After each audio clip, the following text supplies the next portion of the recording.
নমস্কাৰ আজি আমি সপ্তমমান শ্ৰেণীৰ বিজ্ঞানৰ ১ নম্বৰ পাঠ উদ্ভিদৰ পৰিপুষ্টি পাঠটিৰ অনুশীলনীৰ প্ৰশ্নোত্তৰসমূহ চাওঁ হা জীৱই খাদ্য কিয় গ্ৰহণ কৰা প্ৰয়োজন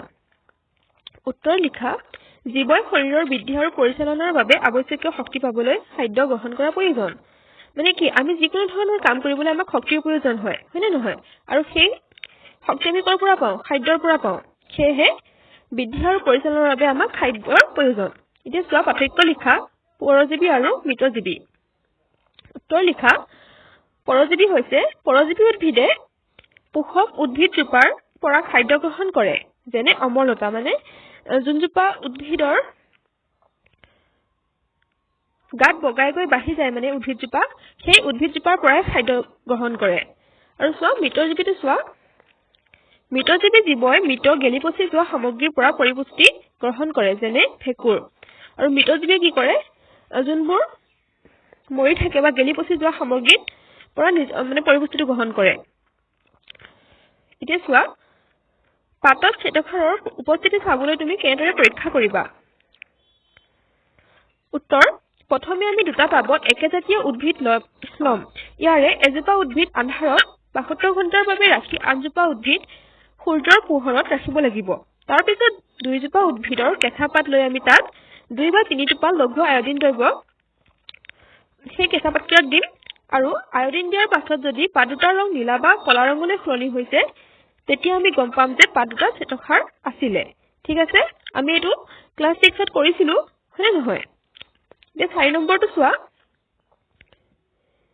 সেউজীয়া উদ্ভিদৰ খাদ্য সংশ্লেষণ প্ৰক্ৰিয়াৰ এটা চমু বৰ্ণনা কৰা চোৱা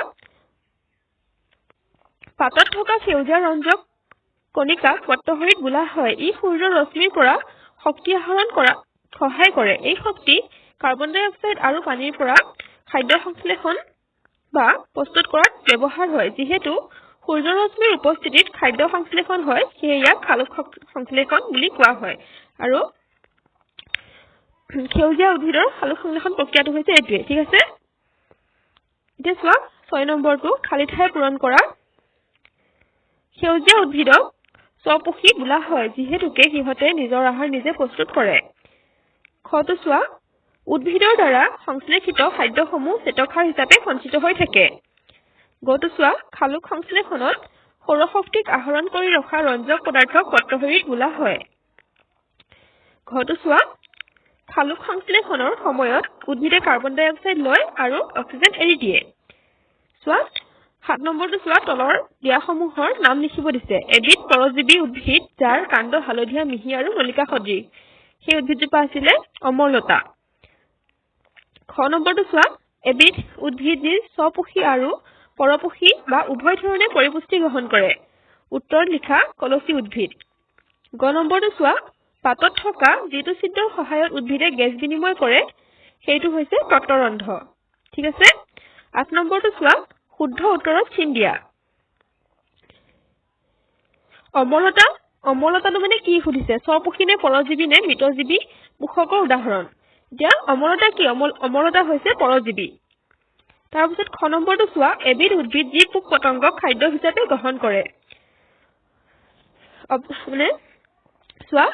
অপচনত আছে অমৰলতা জবা ফুল কলচী উদ্ভিদ গোলাপ এতিয়া কোনটো হ'ব বাৰু কলচী উদ্ভিদ এতিয়া ৯ নম্বৰটো চোৱা ১ নং স্তম্ভৰ লগত ২ নং স্তম্ভ মিলোৱা চোৱা ১ নং স্তম্ভ ২ নং স্তম্ভ এনেদৰে লিখি ল'বা আৰু চোৱা মই ইয়াত এনেদৰে চিন দি মিলাই দিছোঁ তোমালোকে লিখোতে ডাইৰেক্ট লিখি যাবা মানে ১ নং স্তম্ভ লিখি ল'বা পত্ৰহৰিত পাত এনেকৈ ডাইৰেক্ট লিখি যাবা ২ নং স্তম্ভ ঠিক আছে তাৰপিছত চোৱা নাইট্ৰজেন হৈছে বেক্টেৰিয়া অমৰলতা পৰজীৱী পানী পৰিপুষ্ট জীৱ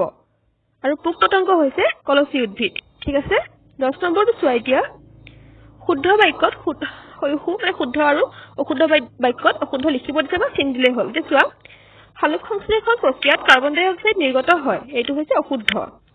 যিবোৰ উদ্ভিদে নিজে নিজৰ আহাৰ প্ৰস্তুত কৰে সেইবোৰক মৃতজীৱী বোলা হয় এইটো অশুদ্ধ চোৱা খালোক সংশ্লেষণত প্ৰটিন উৎপন্ন নহয় এইটো শুদ্ধ খালোক সংশ্লেষণ প্ৰক্ৰিয়াত সৌৰশক্তি ৰাসায়নিক শক্তিলৈ পৰিৱৰ্তন হয় এইটো শুদ্ধটো বাছিব দিছে চোৱা খালুক সংশ্লেষণৰ বাবে উদ্ভিদৰ কোনটো অংশই বায়ুমণ্ডলৰ পৰা কাৰ্বন ডাই অক্সাইড গ্ৰহণ কৰে সেইটো হৈছে পত্ৰৰন্ধ্ৰ আৰু চোৱা খ নম্বৰটোত উদ্ভিদে বায়ুমণ্ডলৰ পৰা কাৰ্বন ডাই অক্সাইড তলৰ কোনটো অংশৰ জৰিয়তে গ্ৰহণ কৰে শিপা কাণ্ড ফুল আৰু পাত দিছে ইয়াৰ ভিতৰত হ'ব কি পাত ঠিক আছে 1 নম্বৰ পাত কি অনুশীলনী প্ৰশ্নটো ইমানেই আছিল তোমালোকৰ আৰু কেইটামান আমি পৰীক্ষা লিখিবলগীয়া প্ৰশ্নটো আলোচনা কৰিম আৰু তোমালোকৰ সপ্তমমান শ্ৰেণীৰ বেলেগ বিষয়ৰ ভিডিও এই চেনেলটোত পাই যাবা তোমালোকৰ যদি ভিডিওটো ভাল লাগিলে তেনেহলে লাইক এটা কৰি দিবা আৰু আগৰ পাঠৰ ভিডিওবোৰ পাবৰ বাবে চেনেলটো সাবস্ক্ৰাইব কৰি থবা ঠিক আছে ধন্যবাদ